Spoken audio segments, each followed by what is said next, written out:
আসসালামু আলাইকুম এভরিওয়ান, সবাইকে ওয়েলকাম নতুন আরও একটা রেসিপি দেখার জন্য। আজ আপনাদের সাথে শেয়ার করব মাত্র একটা বেগুন দিয়ে খুবই মজাদার একটা স্ন্যাক রেসিপি।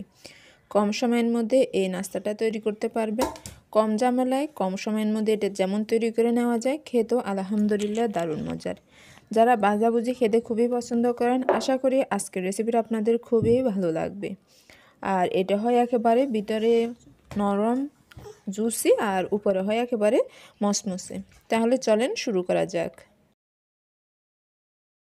এর জন্য আমাদের লাগবে একটা বেগুন। আপনারা যে পরিমাণ তৈরি করতে চান সেই অনুযায়ী এর মধ্যে বেগুনটা নিয়ে নেবেন। আমি একটু বড় আকারের বেগুন নিলাম, আর আপনারা ইচ্ছে হলে লম্পাটে যে বেগুনগুলো আছে ওগুলো নিতে পারবেন। আমি বেগুনটাকে ধুয়ে এরপর পাতলা করে কেটে নিলাম, অতিরিক্ত পাতলা করি নেই, একটু মোটাই রাখলাম। এর মধ্যে দিয়ে দিলাম স্বাদ মতো লবণ। লবণটা এখন বেশি দেওয়া লাগবে না, অল্প পরিমাণে লবণ দিয়ে এটাকে আমি মাখায় নিচ্ছি। আর বেগুনটা কিন্তু কাটার আগ মুহূর্তে ভালো করে ধুয়ে নেবেন, কাটার পর কিন্তু এটা আর ধোয়া যাবে না। এটাকে আমি আলতো হাতে লবণটা মাখিয়ে এক সাইড করে নিলাম, আর এদিকে একটা মিক্সিং বল নিয়ে নিলাম, আর নিয়ে নিলাম একটা ছাঁকনি।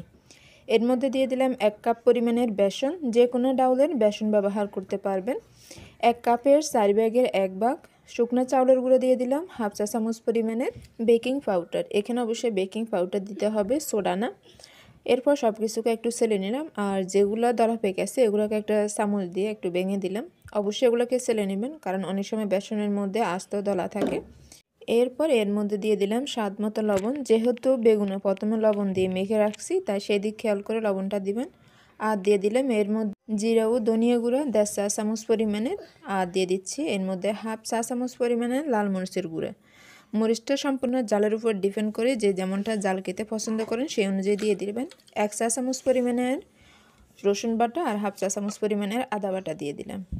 সব মশলা দিয়ে দেওয়া কমপ্লিট। এখন অল্প অল্প পরিমাণে নর্মাল পানি দিয়ে একটা ব্যাটার তৈরি করে নিব। এটা আবার অতিরিক্ত পাতলা হবে না, আবার কিন্তু অতিরিক্ত ঘন হবে না, তবে একসাথে বেশি পানি দিবেন না। অল্প অল্প পরিমাণের পানি দিয়ে মিশ্রণটা তৈরি করে নিতে হবে, এতে কিন্তু এটা পারফেক্ট হবে। দরিয়ে যদি বেশি পানি দিয়ে দেন তাহলে কিন্তু লাঞ্চ বেঁধে যাবে, আর অনেক সময় মিশ্রণটা বেশি পাতলাও হয়ে যেতে পারে। এজন্য অল্প অল্প পরিমাণের পানি দিয়ে আর সময় নিয়ে এটাকে মাখায় নেবেন। এই ব্যাটারটা যত বেশি পারফেক্টলি হবে আর স্ন্যাক্সটা তত বেশি মজা হবে, তাই একটু সময় নিয়ে কাজটা করবেন। আর গরম পানি বা ঠান্ডা পানি কোনোটাই না, আমরা নর্মালি সবসময় যেরকম পানি খেয়ে থাকি ওরকম পানি দিয়ে মিশ্রণটা করে নেবেন। আমার এটা এখন পারফেক্টলি রেডি। আর এদিকে যে প্রথমে বেগুনটা মাখায় রাখছিলাম ওইটাও নিয়ে নিলাম। প্রায় 10 মিনিটের মতন আমি লবণ দিয়ে মাখায় রাখছিলাম বেগুনটা। অন্যদিকে চুলায় পাতিল বসিয়ে এর মধ্যে পরিমাণ মতো তেল দিয়ে তেলগুলোকে চুলার আঁচ মিডিয়ামে রেখে প্রথমে ভালো করে গরম করে নিলাম। আর এখন আমি স্ন্যাক্সটা তৈরি করে নিচ্ছি। বেগুনের একটা স্লাইস নিয়ে এভাবে বেসনের মধ্যে ডুবিয়ে নেবেন। খেয়াল করলে বুঝতেই পারবেন কাজটা কীভাবে করতে হবে, আর মিশ্রণটা কী পরিমাণ তৈরি করলাম সেটা কিন্তু খেয়াল করলে বোঝাই যাচ্ছে। আমি একইভাবে বেশ কয়েকটা দিয়ে দিচ্ছি। আর চুলার আঁচটাকে অবশ্যই মিডিয়াম থেকে হালকা একটু কমিয়ে রাখবেন। আমি এগুলো যখন উপরের দিকে বেশি উঠলো তখন এগুলোকে উল্টিয়ে দিবেন। আর যেহেতু পাতিলের গায়ে আমার একটু করে লেগে গেল, আমি ছুটিয়ে দিলাম। এখন এগুলোকে উল্টিয়ে দিচ্ছি।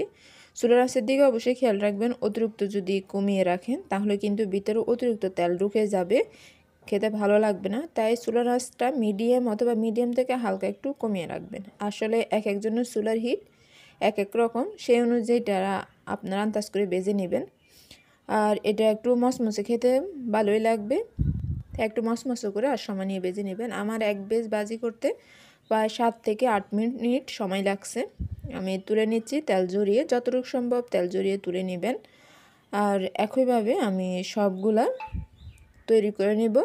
চুলার আঁচটা প্রথমে কিন্তু মিডিয়াম থেকে হালকা একটু বাড়িয়ে তেলটা গরম করে এরপর এগুলোকে ভেজে নেবেন।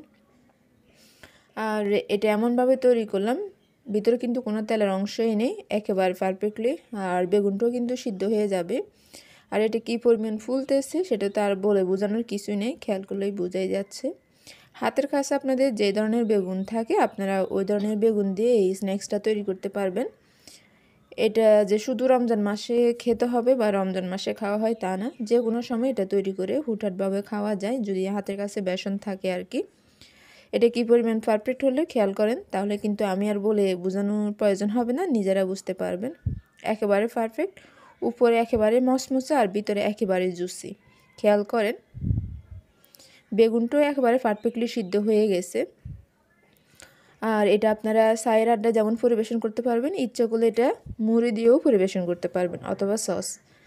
আজকের মতন আমি এখানে শেষ করব। ভালো লেগে থাকলে অবশ্যই আমাদের চ্যানেলটি সাবস্ক্রাইব করে সাথে থাকবেন আর অবশ্যই রেসিপিটাই শেয়ার করবেন। সবাইকে অসংখ্য ধন্যবাদ। আল্লাহ হাফেজ।